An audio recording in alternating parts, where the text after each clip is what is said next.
So yeah, once again, welcome everybody. A good evening. It is a unique time. I think everybody will acknowledge that. So we definitely are doing things differently to how we normally do them, completely differently. And one of the things that has an advantage as well as a disadvantage of this way of doing things is these Zoom get-togethers. So on the one hand, it gives us the opportunity to be able to connect right across boundaries, borders, suburbs, provinces, countries. And on the other hand, of course, you are in the comfort of your own home. You don't have to go anywhere. You don't have to get out of bed even to participate in this kind of an event. So thank you. Thanks for joining. The way we're going to do it, just to give you a little bit of an overview of the structure first, and then we'll get down to business. So the overview of the structure is that there will be an opportunity towards the end. If you have any questions, if you'd like to direct to either Mandy or myself, you can always use the chat function. Have a look at the bottom. There's a little chat bubble. So you can use that for text messaging.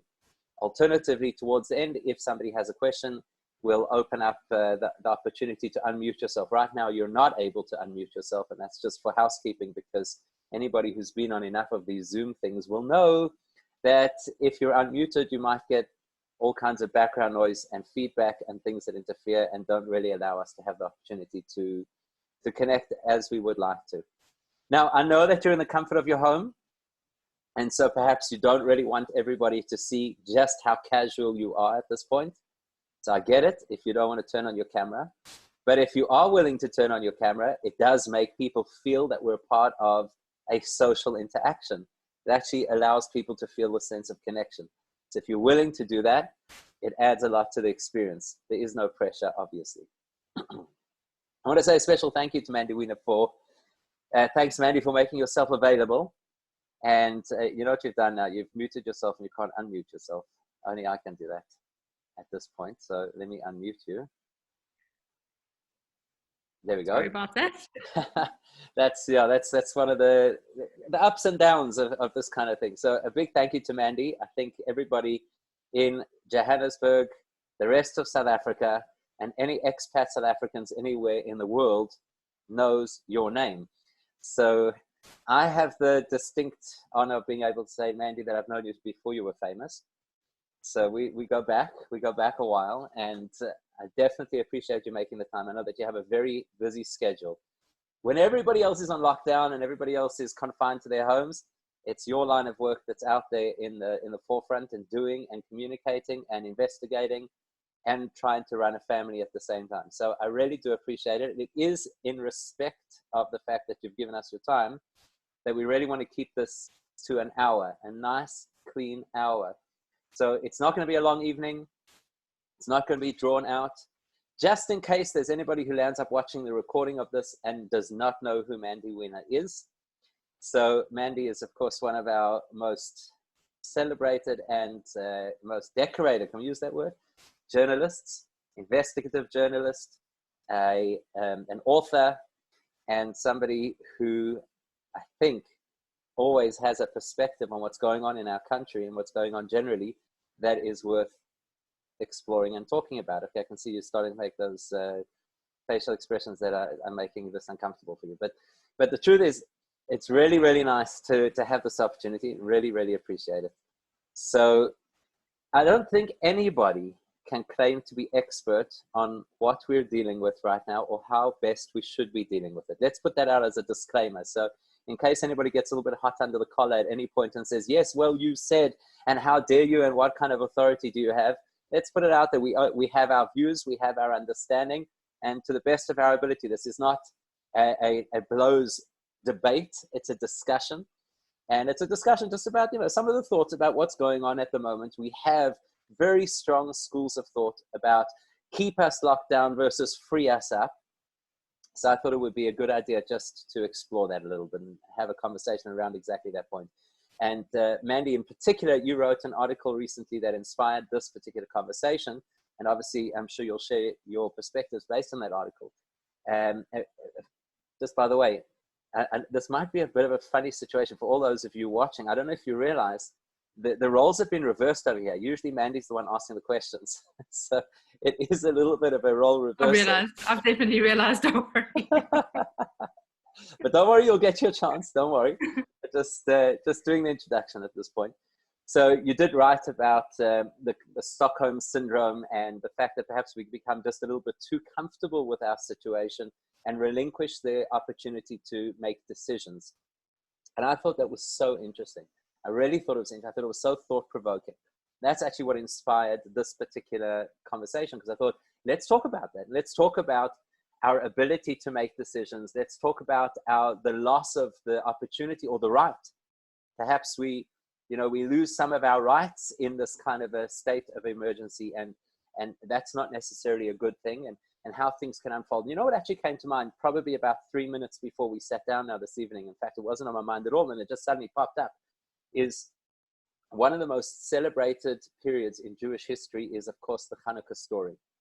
And everybody looks to the people of the Hanukkah story and says they were absolute heroes. The small band of people, the Hashmonaev family, otherwise known as the Maccabees, and they stood up to the forces of the great Greek Empire, which at that time was the most powerful empire in the world. And they stood up for morality, and they stood up for values, and they stood up for heritage, and they were successful. And nobody would question for one moment the integrity, the heroism, the morality of those people, the Hashmonaev family, the Maccabees. And because of that, we celebrate Hanukkah every single year. And that's the part of the story that everybody knows. But there is a darker side of the story that unfortunately people don't know. And perhaps that's very much where we should be thinking in this conversation. They, as a family, started off as heroes, and they were.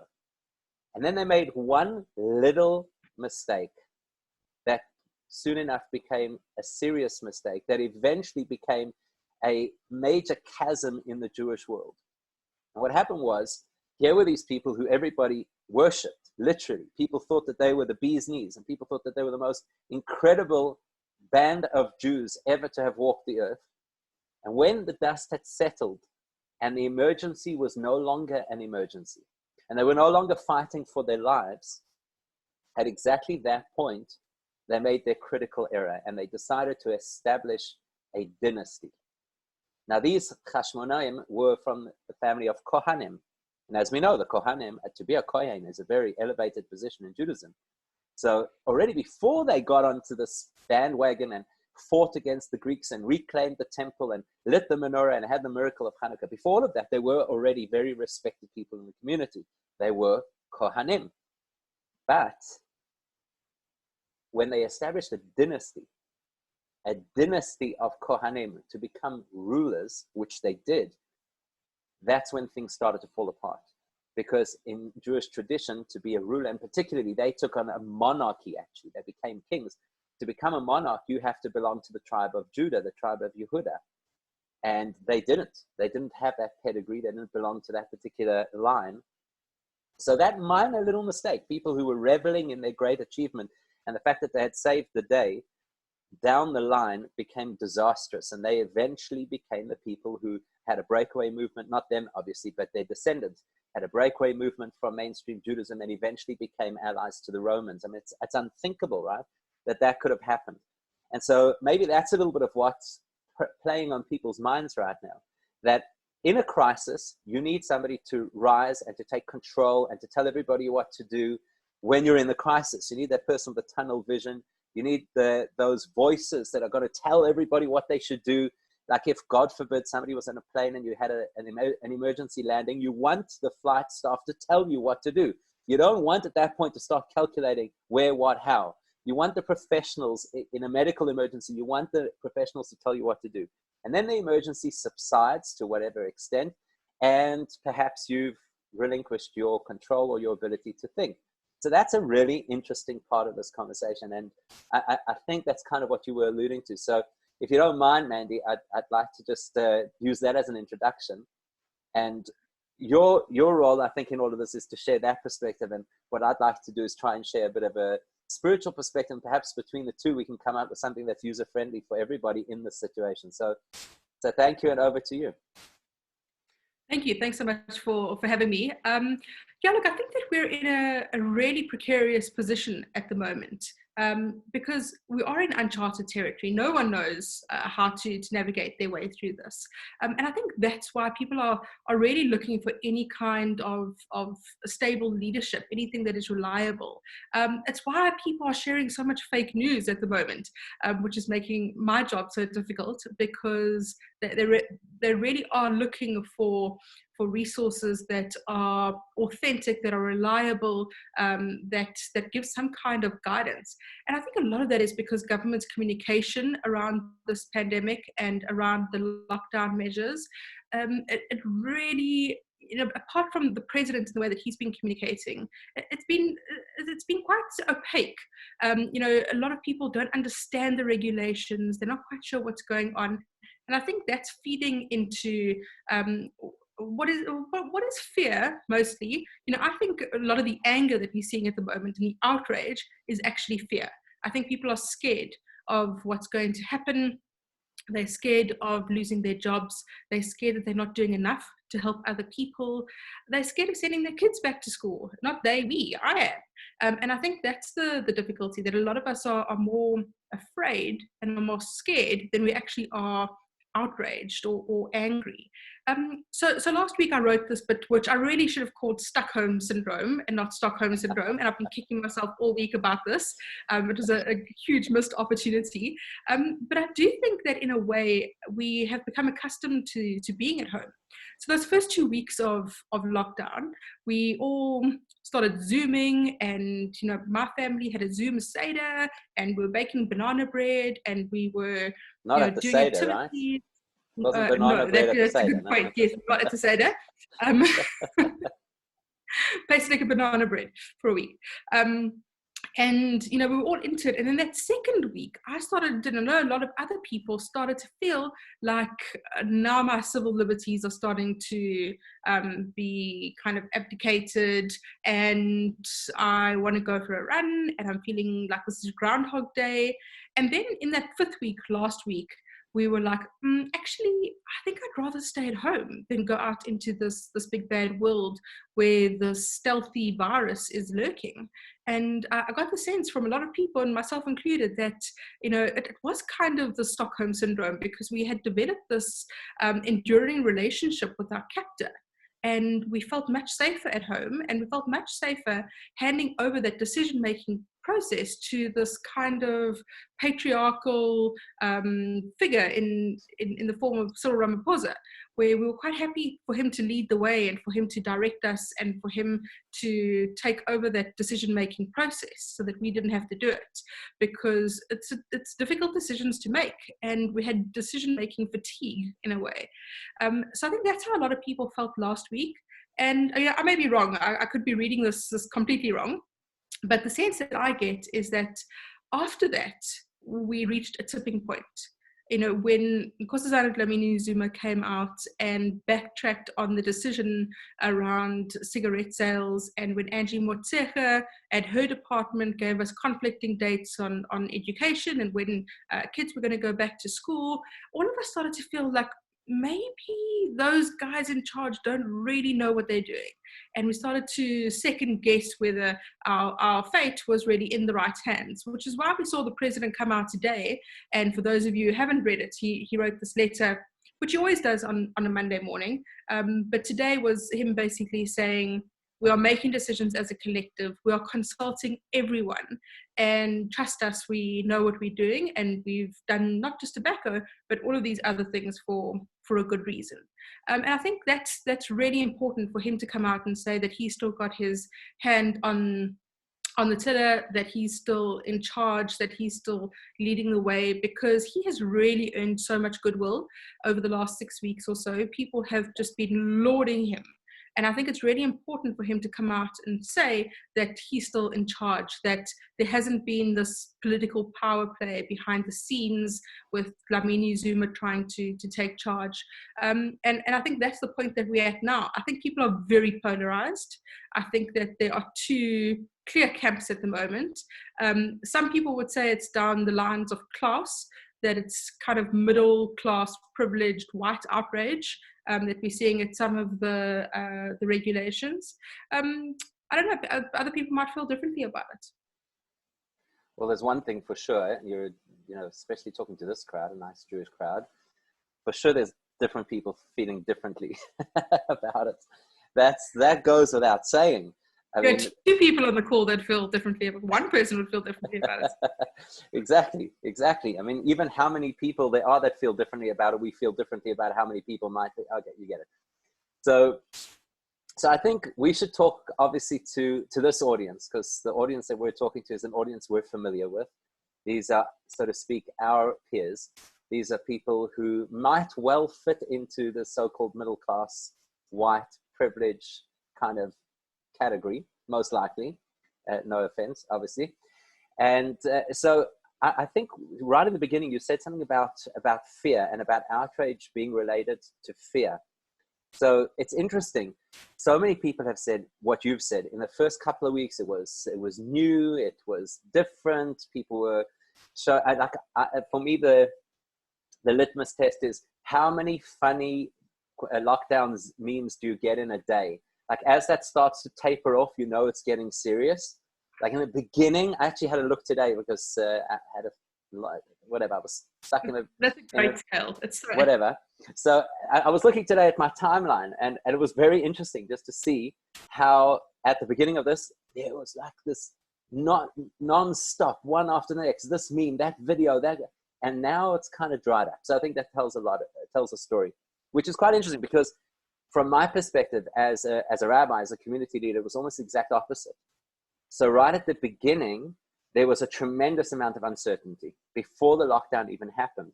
A lot of people coming, and I'm sure it was to all kinds of leadership for guidance, for insight. What do you think is going to happen? Will we have Pesach this year? That was the big question. Will we have the Seder this year? Rabbi, do you think it's okay if my mother, who's 85, just comes for the Seder, but like she'll be in lockdown the rest? Like that kind of stuff. There's a lot of that in the beginning, and then the minute Pesach ended, it felt almost like, when you take your child to school for the first time and you're surprised at how well she settles in school, and you think, wow, that's amazing. I've aced this. I'm a good parent. And the second day is also like that. And then on the third day, the kid suddenly realizes, this is for the long term. And then they have the meltdown. So it felt like after Pesach was the meltdown. Up until then, whatever, everybody's showing how we're doing and how we're setting the table and the pictures of the family in lieu of the members of the family and Zoom Seders and all the funny things that were going on. And then Pesach ended and was like, and now this might be for real. So I think what you're saying about fear/insecurity is a very real thing, and people lash out when they're insecure, much like children do, right? So what do you think, and maybe it's not a fair question to ask, but what do you think we could do to allay that fear? And I'm not talking what could the leadership do, because that's not in our hands, but what do you think we could do? And maybe it's unfair because I didn't prime you for this question, but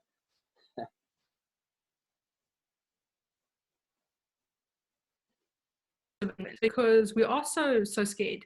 If you look at something very, very fundamental, like sending your kids back to school, for example, there's a fear of, well, do I send them back to school when school's open because they've missed so much already, and I need to work and I may not have another choice and they're going to be falling behind? Or there's the alternate fear of, oh, my kids may only go back to school in September.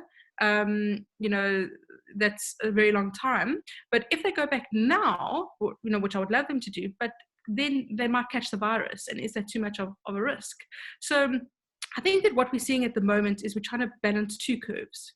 So there's that curve, or maybe even three curves. There's that curve of the virus itself that we're trying to balance at the moment, which is stay home, don't go out, keep the numbers down, flatten the curve. Then there's the economic curve, which everyone's saying open up, open the economy, people need to get back to work, people are starving. Then there's that social curve as well, that is mental health and our sanity, and socially, what do we do around that? So I think that's what everyone's trying to do, and all of that is feeding the fear, because you're like, are you doing the right thing? Are you making the right choices?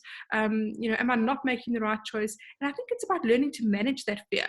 In the column I wrote this week, I actually quoted Yoda, because of course it's May the 4th, about how fear leads to the dark side ultimately, which I'm not sure is in line with your spiritual thinking right now. But we need to manage that fear, because otherwise it can make you mad. It can completely lead you to outrage. And I think that's why people are so angry at the moment. People refer to the Karens on Facebook, which are people that are just getting onto social media and ranting and raving. We saw Gareth Cliff's open letter this weekend as well, which had a massive backlash against him. And I think that's people acting up. No one likes to be told what to do. We are grown-ups. We don't like to be treated like children, and that's what it feels like for a lot of people, that they're being told what to do. But then you also have a fear that your civil liberties are being taken away from you, that your actual decision-making process is being taken away from you. And I have a panic when I think about that, when I think about how that could be abused. And it really is about controlling that. I think it's a really difficult thing to do. I don't have the answer about how to do that. Right. But I think it is about being aware and being, knowledgeable about the fact that it actually is happening. I wonder if Yoda would be open to the concept that in Hebrew we read the other way, and it's oida. So anger leading to the dark side, I think, is a pretty Jewish concept. But I can't help but ask this question, and it's, again, these are unfair questions to ask. But if we're talking to our particular... I've asked enough people unfair questions in my life. I think it's okay. Talking to our demographic, is there not a component of this also that we've come to expect things, and to use a word like entitlement, we've come to expect things and to take certain things for granted? You're right that there's a concern, obviously, about the abuse of liberties and our rights as individuals. But just something that tickled me a little bit was how many people suddenly have become joggers. So, is it possible? I feel this quite a lot. I feel that a lot of the learning we're doing right now through this experience, because while people tend to blame, it's a human thing. So blame the government, blame Wuhan, blame the World Health Organization, blame whoever you want. At the end of the day, certainly from a spiritual perspective, as Jewish people, this is all orchestrated. It's all orchestrated by higher power. Hashem has a plan. And whether the leadership happens to be the kind of leadership that kills the economy to save people, or whether it be the leadership that kills people to save the economy, those are kind of the bigger orchestrations, so to speak, that Hashem has, that I cannot control. But what I can control, obviously, is how do I relate to it, and what do I take from this? And if we've become so used to certain things that we believed we couldn't live without, and I think the last few weeks have taught us that a whole lot of those things we actually can live without, and maybe even we're living better without them. So how do we balance that? How do we balance that principle of saying sometimes it's healthier to go with the flow? And I don't mean to relinquish who you are or your rights. And I don't mean to relinquish your opportunity to earn. But sometimes we fight so hard. It's like that experiment that they did with, not an experiment, research that they did with people in car accidents, and how drunk drivers tend to have less severe injuries often than sober drivers because they don't tense up on impact. Mm-hmm. So it's that kind of thing. Like maybe because we tense up, that's why we feel the pain a lot. And perhaps there are people who are in worse off circumstances than we are, who maybe don't have the same outrage, even though they might be more entitled to, because they don't have the same level of expectation. Yeah, as I said, I do think that in many ways it is quite polarized. So I'm seeing a lot of people vehemently outraged at the exercise ban, that you can only exercise between 6 and 9. And I think a lot of people are being quite dafka about it. I think a lot of people went out onto the Seapoint Promenade just so that they could flex their muscle and show their independence to government. I think people are maybe just acting out in that way. And I think that I think it's more the novelty now. So I saw a lot of people out on the weekend walking around, and all of a sudden exercising, as you say. And I think that people think that they need to do that. I've been quite happy, jogging or walking up and down my driveway 100 times. I've actually found it quite therapeutic. But that's not the same for everyone. And then I think that there are people who are quite willing to go with the flow, as you say, to allow the leaders to lead us. And I think what the game changer was for me was when Professor Slim Karim came onto TV and explained to us exactly what the epidemiological thinking was behind everything. And he was exceptional. I've been saying from the beginning is that they need to roll out the scientists instead of the politicians to explain to people. Because if you get the cleverest guy in the room who's making the decisions and who is informing the politicians to come out and explain to us why it's happening and to show us diagrams and to talk us through it so that he's taking us into his confidence, I would be a lot more willing to make those sacrifices and to be on board. And that was the peak of the goodwill with government for me. But when they kind of rolled the scientists out again and brought back the politicians, and a lot of the outrage towards Nkosazana Dlamini Zuma has been very personal. People have been attacking her because of her relationship with known tobacco barons. I'm all too aware of that, obviously. And it makes people, with the lack of transparency, it makes them assume the worst. So it makes them assume that the decision was made by her without the president's backing because she has her own kind of self-serving nefarious interests, because they're not being transparent with us. And I think a lot of that is a hangover from the state capture years and having somebody like Jacob Zuma as president that we are inherently distrustful of. So it's very difficult for us to trust the government and the leadership here, because we have become so accustomed to not trusting them. And also we are a country of defiance. It's what we are fundamentally based on in many ways, which means people are going to be defiant about the laws. And you also have to remember, as this audience, that a lot of the laws are not made for the white middle class. So a law like 6 to 9 exercising in the morning is not to keep Glen Hazel or Waverley free of people for the rest of the day. It's for the rest of the population. I think that's what people are struggling to comprehend.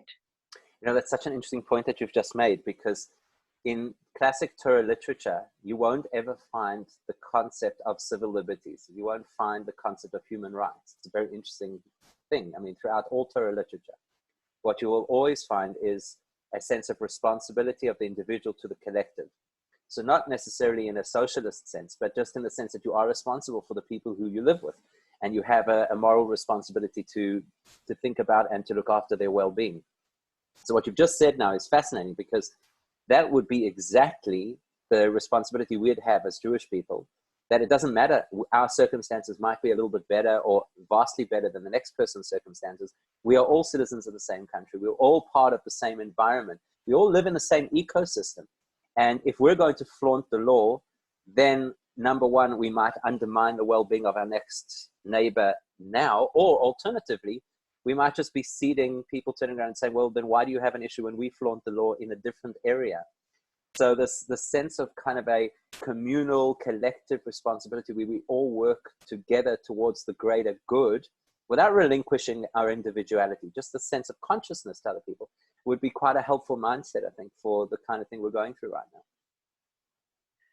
I think we really saw that in the beginning, where in the first week of lockdown or just before, there was the sense of the collective. And I felt, and a lot of people felt, that they were contributing by staying at home. And that was the best thing that we could do. And there was a lot of goodwill around that people felt, well, I'm going to play my part and I'm going to stay at home so that I can help flatten the curve. And I think that we've lost that in a way, because now there's a very, very real concern around the economy, and Sure. people are losing their jobs, people are starving, and now we're trying to balance these two or three curves, because we need to weigh the risk versus the reward, and that's where it is becoming so opaque. And I think people are feeling, well, I'm a lot more concerned about the other guys that I'm seeing having a very real kind of impact than those people who aren't really filling up hospital beds. And I think that's why people are struggling to comprehend this as well, is that this is manifesting as an economic crisis. And that's what people are feeling far more at the moment than a COVID crisis. You know, what's interesting about it is here we are living a period of time that feels like it's been forever. Longest, what did they say? That March was a leap month, and then April has 500 days or something like that. So it does feel like this has really been going for a very long time, where obviously it hasn't. And the point I'm making is that had we spoken to any experts in January 2020, and certainly had we spoken to experts in November 2019, nobody called this. Nobody saw it coming. Nobody expected it to be the kind of crisis that it is. Then the crisis began to manifest. And again, it looks like nobody called what the collateral damage would be. So nobody could see the economic impact, or maybe there were those who could, but the mainstream thinking wasn't necessarily that way. And in all likelihood, there are probably other still to come facets that we haven't considered. Perhaps a second wave, or perhaps the whole thing was overblown, or perhaps the whole world changes now and we recognize that we can operate in a different way. And so tech takes over our lives, and kids never go back to school. I know that's a scary thought. Please don't say that. But you know, there's so maybe we're a little bit too harsh on leadership for not getting this right, because is there even a way to get it right? I don't know if I'm saying in human terms, within human control, is there really a way to get it right? Because it's a knife's edge. We don't know how things would have been without a lockdown. I mean, we can look at Italy and Spain and we'd say maybe that would have been us, but we don't know, right? We don't know. Perhaps we're a more hardy population and it might have been different. And perhaps this, on the other hand, could be a stimulus to jumpstart our economy, because suddenly there's faith in leadership and we can go knocking on the doors of the rest of the economic world and say, help us, we're an emerging country and we really need your help. Make it. There's so many different facets that could come to light over here.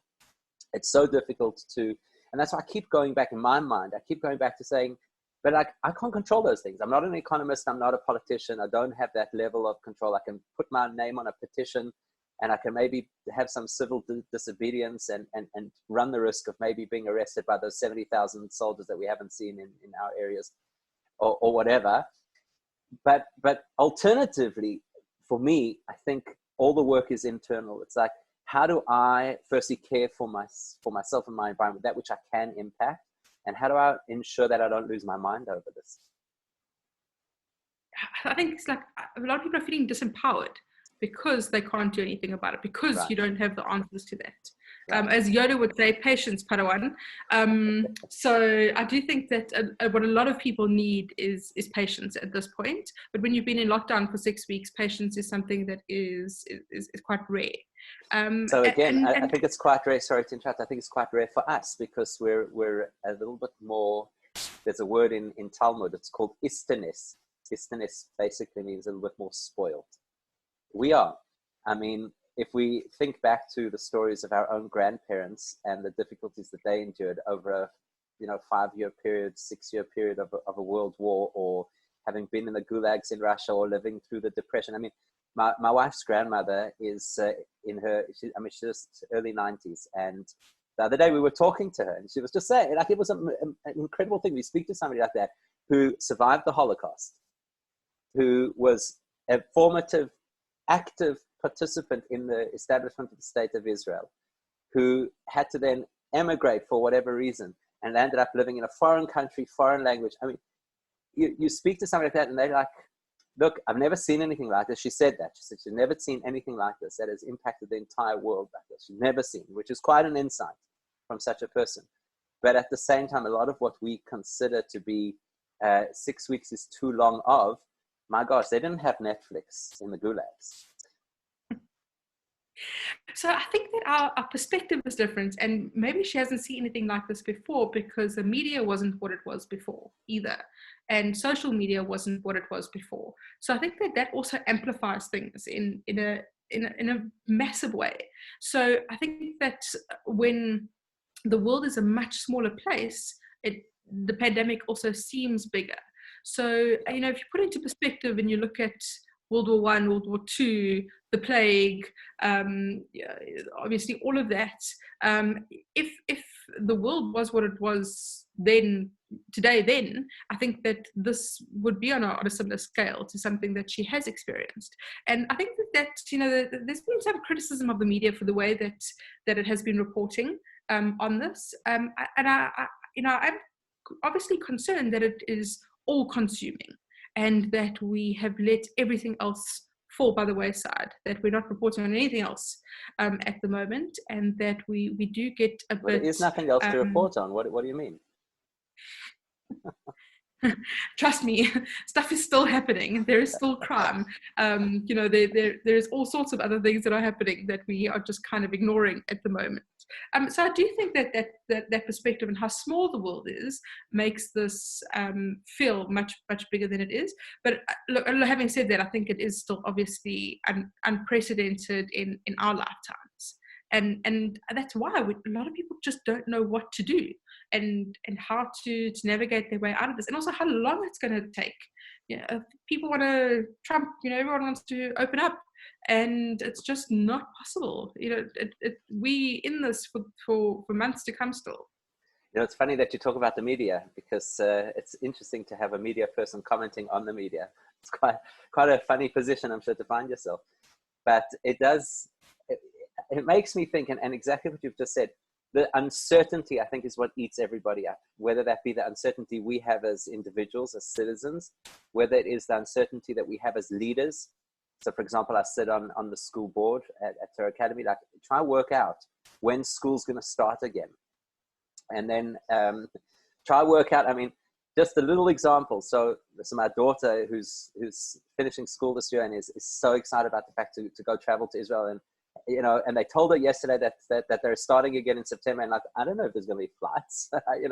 You have this dream to go to, so there's a lot of uncertainty, and that's the more simple uncertainty. There's major uncertainty. What happens if there's a second wave, like in the Spanish flu, and what happens if it's worse? What happens if this was actually, as the conspiracy theorists will tell you, a weaponized virus, and this is just the beginning? What happens if there's this massive global economic collapse? What happens if there's anarchy? There's so many what ifs. So I think we've become a little bit addicted to believing that we are in a position to know everything that's going to happen. And one of the reasons for that is because we have media at our fingertips. So we just expect you guys are going to go out there, do all the work, come back, tell us everything that's going to happen, and we'll trust you. And that's how we'll know to plan for tomorrow or next week or next month or whatever. And now you guys are failing us because you can't tell us anything. The leaders are failing us because you guys, the leaders are failing us because you can't tell us anything. Don't worry, the rabbis are failing us too, because you didn't, you tell me in the Torah where it tells me how to deal with this thing. What do you do with locking down shuls for 8 weeks? Like, are we going to have a Rosh Hashanah? Oh, sorry, I shouldn't have said that. So, but these are the things, create panic, right? So I think we've become a little bit addicted to the belief that we should know everything that's going to happen in advance. And personally, I don't know if it's a bad thing to recalibrate and recognize that actually life is unpredictable and we're mostly not in control. And for me, that's why faith is such a big thing, because ultimately this kind of an experience proves to us that we really don't know what's around the next corner. Not, like I say, not one expert predicted this in November 2019, not one. And that's why I'm a little bit hesitant to trust them when they predict how it's all going to sort itself out. If you knew about it before it happened, you'd have more credibility to me about how it's going to be after it happens. You sound a lot like Trump right now, let me just say. That I think a lot of scientists would say that they predicted this, and Bill Gates amongst them. I think that we do want to know everything. I think we are in that kind of mindset at the moment. I think that there are some people who are, the number crunching is insatiable, that they're trying to look at all the data and trying to work out what's going on. There's some people that are just burying their heads in the ground and thinking, I actually can't deal with this at all. I'm in a bit of an abusive relationship with social media at the moment. I think a lot of people are, that they staring at their phones, and because that's how we're sharing at the moment, with our friends and with our family, and we're putting stuff out there, but it's such a negative, toxic environment at the same time, where a lot of the feedback that's coming in is, very negative emotions. And I think that's something that I'm struggling with at the moment, is that I feel like this compulsive need to be on social media, but I also don't want to be at all. I want to take myself off, but I can't. And I think it's because we just want to know what's going on, and we want the latest information, and to keep updated, and if there is something that has developed and how it impacts us. And because we are living in such an insular world at the moment, our lives have become very, very insular as a result of this. So it's so difficult. Isn't that funny though? Because there's a huge paradox that's about exactly that point. We're so physically insular, and yet because of technology, we have the opportunity, should we choose to use it, to actually break out of that physical constraint by connecting with people in a different way. So for example, this time last year, I found that it was near impossible to get somebody to have a conversation on the phone. It was to the point, quick, and rather send me a voice note if you could. Whereas at the moment, if you phone somebody, you can happily have a 20-minute conversation and they'll give you the time of day. So there is that paradox that develops here as well. I think a lot of people would... Go ahead. I think a lot of people would suggest that our lives have become pared down, and that a lot of the detail has been trimmed off, and it's a more simplistic way of living. We've seen a lot of videos and memes being shared about that, how we're kind of returning to a more uncomplicated way of life. I think that's true for a lot of people, that they've been able to distill and been able to really appreciate the essence of life. For me, I don't know, I still kind of miss my, the comforts of mostly being social and being around friends. And I think that's something that I've definitely felt the loss of. Very early on in all of this, somebody made the comment about the irony of how the same devices that had interfered with our social interactions just a few months ago are the same devices that are currently preserving our social interactions.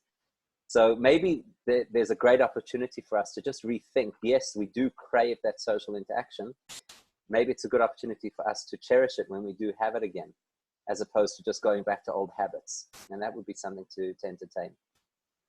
Mandy, I'm conscious of time, and there are a few people who have questions. What would your take-home message be? Well, I think none of us have the answers. So I think that it's very difficult to be upset with government at the moment for the way that they're handling this, because they also don't know they haven't been in this position before. But at the same time, we need to keep them accountable. So I would suggest finding kind of a middle ground, and for people to be less polarized. Instead of being in the camp of fury and outrage and signing petitions and taking to the streets, and rather than just allowing our civil liberties to be taken from us and to just abide by whatever they say, I think we need to try and find some kind of balance, some kind of middle ground to make it easier for us to get through the next few months at least. The Rambam Maimonides says that one of the most valuable things in human personal development is to find middle ground, never to be an extremist. And very often, specifically today, because of the way things are portrayed on social media and so on and so forth, you almost have to choose a camp a lot of the time. So it's quite a healthy insight that you've shared, that people should look for a sensible middle ground. For me personally, my take home from all of this is it's okay to be in a space where you don't know. I think we're uncomfortable in that space, but I don't think we should be. I think it's okay to be in a space where we don't know. I'd much rather be dealing with a government when we're critical of the fact that maybe they're not managing a pandemic as best they could, rather than a government that's stealing every asset that we have as a country. So that's one step in the right direction. And at least our president isn't telling us to drink Dettol or exactly, or inject it, whatever you're supposed to be doing. So I think it's an interesting moment in history when we're quite proud of South African leadership in the face of the failure of other world leaders. It's quite something, not something we would have necessarily had expected, which I think is part of this. My personal take on all of this is, I think when existing structures collapse, which is what's happening globally, it's not just a localized thing. When existing structures collapse, we have a principle in Judaism that says you break in order to build. And just as if you were renovating a house, you'd obviously smash down some walls in the process. Right now, there's an upheaval, and it's very uncomfortable to be in a place of upheaval. Thank God it is not an upheaval like a world war. And it's emerging that the pandemic is not, so far, and please God will continue not to be as devastating as we had anticipated, at least in terms of loss of life. So please God, there's an opportunity over here to build something much more magnificent going forward in the future, as individuals, as communities, as a country, and as a world. For me, it was one of the most touching things out of all of this, one of the most potent things out of all of this, was when the United Nations Secretary General called for this global ceasefire. Like, that's something you don't ever hear about, and it shows that there's promise and there's opportunity. And I think if we could focus on that, that would be wonderful, and would come out stronger for it. So there are a bunch of questions over here. Let's see what we can get through. The first one, I think you already touched on, just about the disappearance of the scientific explanations as time has gone. I think you really addressed that. Here somebody asks, would you comment on the fact that more people have been arrested for walking their dogs than have been arrested for state capture? Just on that point, I do really hope that in this time that Shamila Batoy and the NPA has been very busy building cases against all of those state capture, not even accused, but those responsible for state capture. And this is why I say that we can't forget about all the other things that have been going on as well. I think that, it's interesting that comment, obviously, that more people have been arrested for walking their dogs. And I think this is something that we need to be very, very mindful of, is the rise of the securocrats, somebody like Becky Cele and Fikile Mbalula, and the way that they've been wielding power, and some would say abusing power. And I think that's why a lot of people are saying, take your boot off our throats, because we're seeing this abuse of power. In a number of instances, we've seen some really concerning abuse of power by the securocrats. And I think that's something we need to be so mindful of, particularly in a country like ours with our history, where that just can't be allowed to happen, particularly as more and more people become increasingly hungry, increasingly desperate, and as more people begin to die from the virus. I think that's something that we really need to keep a close eye on. So Lance has asked a question directly to that point. He wants to know what you think. Could the government use COVID as a cover to create a police state? I personally don't think that could happen. I think there are people that do argue for that, that may be on the agenda, or that people may be using it, the government may be using it as a cover for a police state. I think if we were ever going to reach that point, it would have been during the state capture years and under Zuma. I do think that obviously there is a tendency to rely on the security forces in South Africa the way that we have now with the military, but I don't at any point think it would reach that level where it actually becomes a police state. I think it's quite a cynical view to take. I am the opposite of cynical. So I do think that I can understand why people are worried about that, but I don't believe it's going to happen. One of the things that I found really encouraging was when the first public airing of, I don't know exactly how many soldiers it was, but the first deployment, and how the president made a point of saying that the attitude that you should take to go out there and do your job is not really as police, rather as, I can't remember the exact wording that he used, but it was along the lines of, looking out for the well-being of your fellow citizens. Part two of Lance's question was, could this also be used as a cover to roll out NHI? I think that's possibly more realistic than becoming a police state. And I think that, there really is more of a socialistic view of in response to this virus and to the pandemic. So I think that's more likely because that's really on the cards. It's on the agenda anyway. And this could definitely be used to elevate the argument. We've also seen the rise of William Keyser, the health minister, over this period. Sure. And I think that's something that people aren't talking about as much. For the past year or two, he was always that guy who was introducing the NHI. Now he's become a pretty formidable force and leader, and has also received plaudits for the way that he's dealt with this crisis. And I think that's going to change maybe the perspectives of some people. I think nothing's going to be the same as it was before. And I do think that this may also change South Africa's view towards the NHI and how it was being mooted. That's interesting. That could probably, that definitely deserves a whole conversation in its own right. Two others, I don't know if anybody has beyond that. So Robin says, listening in from Israel, which is really nice. And it's really interesting to be 2 weeks ahead of where you are, because our world has changed so radically and so quickly in the last few days as lockdown starts to relax. So just interesting. So Shimron has a question for you. Can Ramaphosa use Ramaphoria to root out negative elements in the ANC? I do think that he has consolidated power over the last 6 weeks. I think that he's definitely managed to show his own independence, his own strength away from the ANC over the past 6 weeks. I think that's what a lot of the commentators are saying. It's something that I definitely feel, the way that he has made decisions independent of the ANC, relying on this National Command Council rather than the ANC. I think that he has definitely consolidated power. There are some suggestions that this whole kerfuffle now with Nkosazana Dlamini Zuma is seen as the Ibrahim Patel Dlamini Zuma camp that is now trying to fight back. Some would even say the Zuma camp that is now trying to undermine him and make him look weak. I don't know if it's that obvious, if it's that simple, but I do think that we've seen Ramaphosa, who for the past 2 years has really been indecisive, hasn't been nearly as strong as he could have been, has been consulting too widely on every decision that he makes, and has just been too slow. I think that in the last 6 weeks he's changed a lot of people's opinions on him, and I do think that he has been able to consolidate within the ANC as well now. We haven't seen much of Ace Makashule for the last few weeks, and I think that says a lot.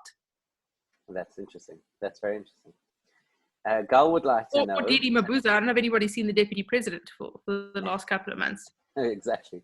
It's almost as if the Minister of Health is now the deputy president, almost, in terms of, certainly in terms of stature. Gal would like to know also from Israel, he says, do you think this would be an opportunity to see some relaxing of affirmative action? Look, there's been a whole furor around the fact that there are still requirements for benefits from government, and a lot of concern around that. I don't know. I'm not sure about whether or not that could happen. It's an interesting perspective. If you look at the tourism minister, for example, went to court to defend that decision against AfriForum, that she's concerned that if we come out of this pandemic, she doesn't want the tourism sector to still be completely imbalanced. So I think that it's still going to be something that it's not going to disappear. Interesting. I guess with all of these things, time will tell, because there's so much in flux at the moment, and a lot of those people have stepped forward to help to kind of boost the economy and assist may also now start to wield their insights, don't you think? Yeah, definitely. I mean, if you look at who's donated billions, to the Solidarity Fund. I think that once everything calms down a bit, there could be a revival of the white monopoly capital idea, that rhetoric. We could see that return. We could see different powers having more influence than had before. So I do think that this is really going to have a lot of shift in terms of the politics of the country and the power balance as well. Which brings us to the fact, obviously, that Julius hasn't managed to find a way to capitalize on this. I think that, some people say that could be intentional, that he could be keeping quiet for now, because he knows that when the economy really starts to feel the brunt of it, and there's increased poverty and increased joblessness, that's when he will benefit from it. So there's definitely that school of thought. And yeah, I mean, I think that he's cunning. I'm sure there's some kind of strategy involved there. You would agree with the fact that he's no fool? Oh, without a doubt. Without a doubt. I think this will probably be the last one. Ella has a question. If we're expecting a massive surge in cases and deaths over the next 3 to 5 months, how are we going to reduce the alert level before October, November, and what will the implications be on the economy? I think you've just been crowned an economist, Mandy. So I'm not an economist, nor am I an epidemiologist, but I think this goes back to my point of we need to hear from the experts. And I think that now is the time for the president to bring back Professor Slim Karim and for him to explain to us what they're thinking around schools and reopening schools if there's going to be a surge. They need to bring out the economists and do a presentation like Karim did with the economists, explaining what the thinking is. And I think that's why there's so much discontent from people, is because of the lack of communication, in that they're not being completely transparent. They're not explaining the thinking to us. So if you're going to reverse the tobacco restriction, don't tell us it's because you've received 2,000 submissions and that passing a Zoll between two people is a problem because you're going to lick the Zoll, whatever. I think that where government is failing is around communication, and they need to do far better in being transparent and making sure that the right people are talking to us. There was a really biting message that did the rounds either yesterday or today. The relaxation to level 4 was not to allow you more time to socialize. It was to allow you space in ICU. Sure. It was pretty hectic. But I definitely agree. And, over all of the years when there was conflict in Israel around how to deal with the conflict and with the Palestinian question and so on, the Rebbe would always consistently say, it's not for you, me, or even the politicians to decide. Only people who are experts in that particular area should guide the thinking. So if you have a security issue, politicians need to keep quiet and security experts need to take the lead. I feel it's the same thing here. This is not a time for politicians to be leading the process. The scientists should lead the process. On the economic issues, the economists should lead the process. But even then, deferring to the scientists just in terms of the nature of the pandemic itself. I did say it was going to be the last question, but the same applies to us as citizens, is that Sure. Everybody is now an expert in everything and everyone's got an opinion.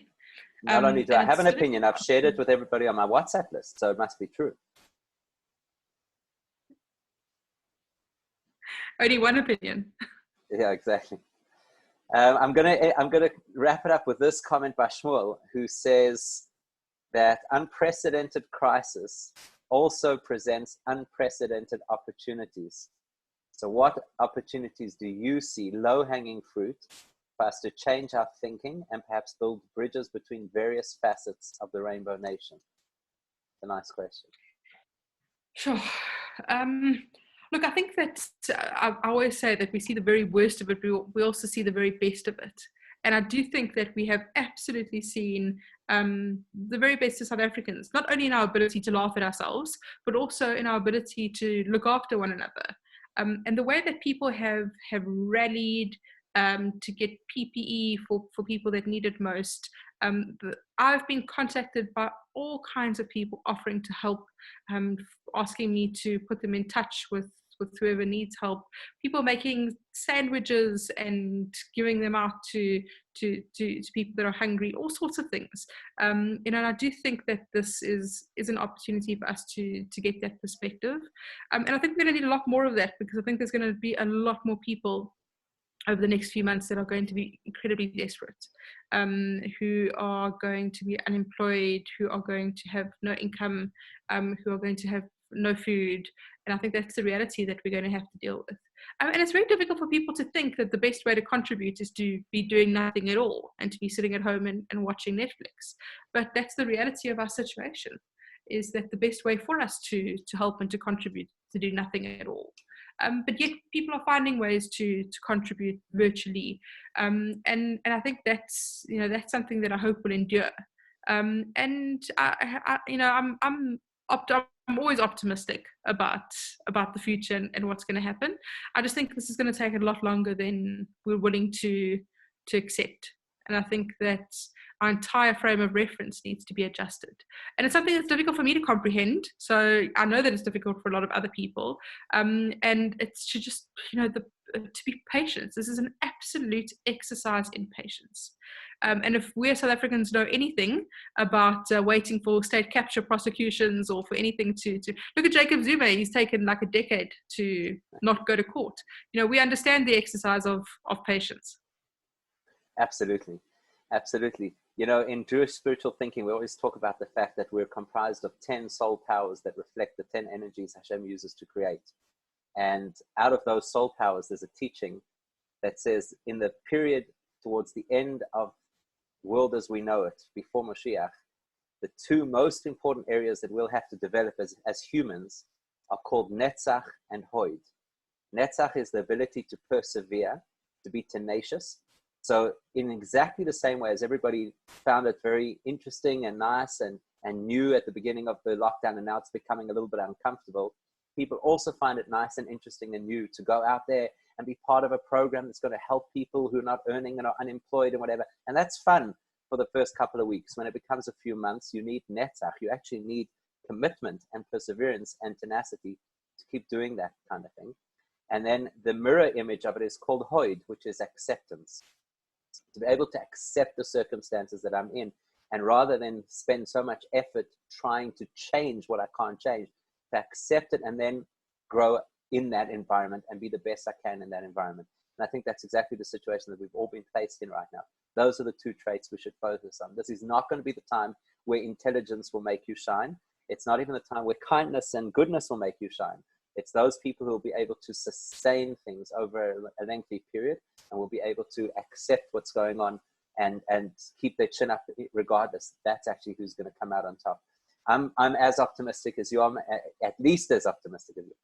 That, good will come of this. Good will come of this. And I just think it would be wonderful if we could say afterwards, I was part of the good that came of this. I helped to make the good come of it. So thank you very much again, Mandy. And thank you. Thanks so much for having me and for making me think. It's a nice change. So there you go. And thank you everybody for participating. If you have suggestions of interactions, engagements that you'd like to see, it's the second one we've done, and it's really been very enriching and insightful. So taking your submissions, if you've got an idea, maybe we can do some more of these. Till then, stay safe, stay positive, and see the best that you can be in this situation. Thanks a lot and have a good night.